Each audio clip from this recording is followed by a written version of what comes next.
fundamentals of compassionate communication.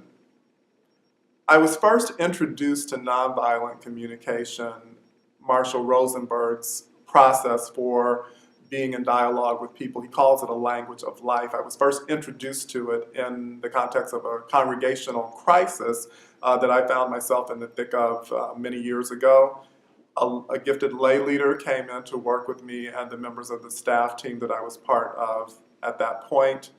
And even though in that particular situation, compassionate communication didn't have the full effect that we would have hoped for, because it requires that all of the people engaged in the conflict remain at the table, and in that situation not everyone was.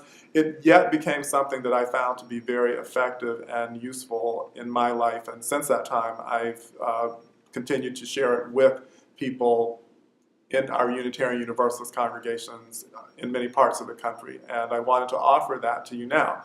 Now, some people use compassionate communication interchangeably with nonviolent communication. I tend to prefer the term compassionate communication because, why? Because in my observation, every time I say nonviolent communication, I have to recreate violence to be against it. And I'd rather not recreate violence in my speaking, and so I had to ask myself, as other people have, what do I want to bring more of into the world? So for that reason, I would refer to compassionate communication, though compassionate communication and nonviolent communication are essentially the same thing. So Marshall Rosenberg has 4 parts to compassionate communication, and they are these. First, the first part of it is to make an observation without judgment, and that is more difficult to do than you might be able to imagine. So what typically happens in our lives is that we make an observation with judgment attached to it.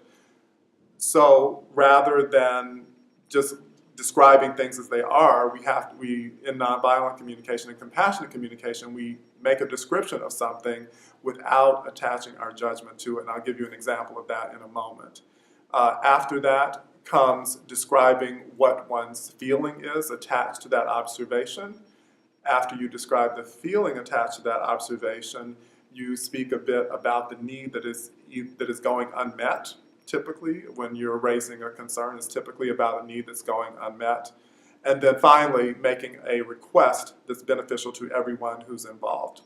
So, I'll give you an example of what that might look like. If I am going to a movie with someone that starts at 4 o'clock, and they have the tickets, or I have the tickets, we'll say that I have the tickets in this case, then they show up at 4:20, then there's a conversation that I might have with them at that point. And some people might enter into that conversation this way. You're always late. How could you do this? You know, I like to see the previews before the movie starts, and now we have to stay later because I missed the first 15 minutes of the movie, and you're just, I don't know what to say. This has just ruined my whole evening. Not very compassionate, not very nonviolent, that particular frame of communication. So, an alternative might look something like this.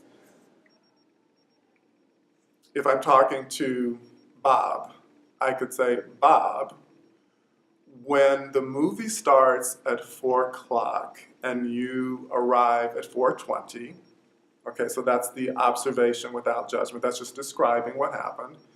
I feel anxious, that's the feeling, because I need to know that you're okay.